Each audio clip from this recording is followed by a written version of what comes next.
been a long time coming, but this past Friday marked the release of the final chapter in director Peter Jackson's journey through Middle-earth, a retelling of J.R.R. Tolkien's best works which spread to 6 films and culminates with Hobbit, The Battle of the Five Armies. A film which has its flaws, but is still an undeniably fitting send-off worthy of both the Hobbit trilogy and the entire Middle-earth saga.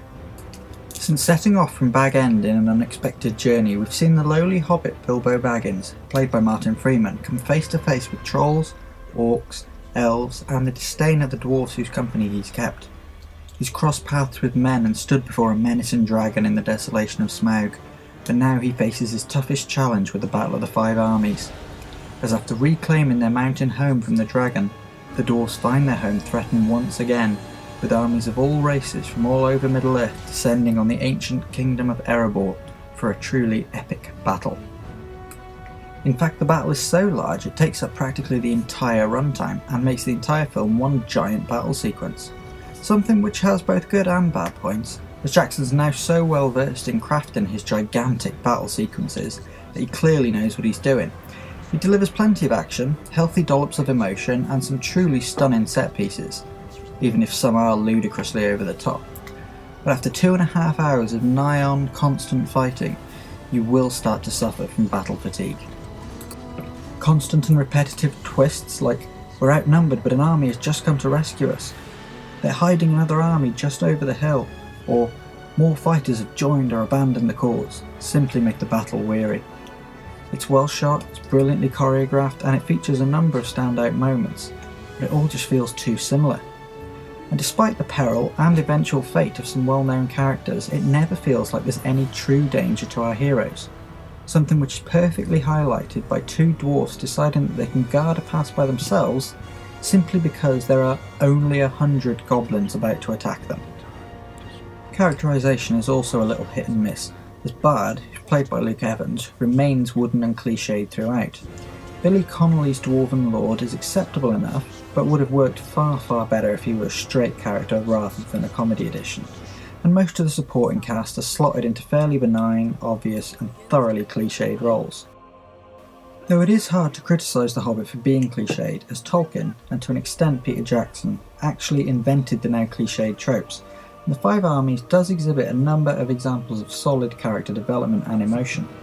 Evangeline Lilly's elven warrior Tauriel, for example, is given a full range of emotions both before, during and after the battle, often revolving around her relationship with a particular dwarf, and she plays on them all rather well. Bilbo Baggins has also grown immensely from the first movie, being a much stronger character than he has ever been, and it's a pleasure to watch Martin Freeman bring him to life. The show-stealing performance, however, belongs to Richard Armitage, whose portrayal of the Dwarven King Thorin is simply astounding, as he's gone from an initially gruff but likeable and honourable warrior to a selfish madman consumed with greed, and the way in which Armitage exhibits Thorin's all-consuming lust for gold, at the expense of his people and the relationships he once held with his friends, is astounding, tense, intimidating, and scarily realistic. While book lovers may know what's coming, there will be some minor surprises, as the events of the Five Armies don't play out exactly as they did in Tolkien's version of The Hobbit. Yet rest assured, everything is handled with the utmost care, and each important moment is given the proper weight, time and emotional impact it deserves, making it not only a fitting and appropriate end to the Hobbit trilogy, but the Middle-earth saga as a whole, being as this trilogy precedes Jackson's previous Lord of the Rings trilogy. And it finishes with an excellent blend into the Lord of the Rings trilogy.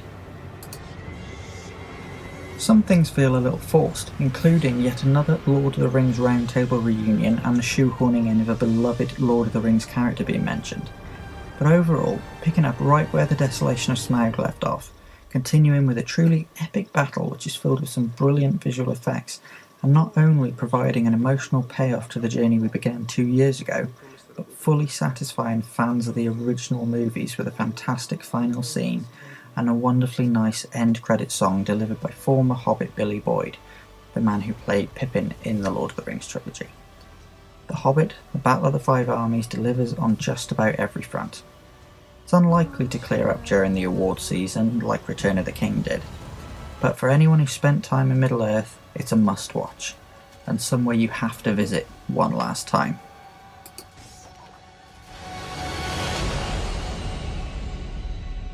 I think it is time for you to know what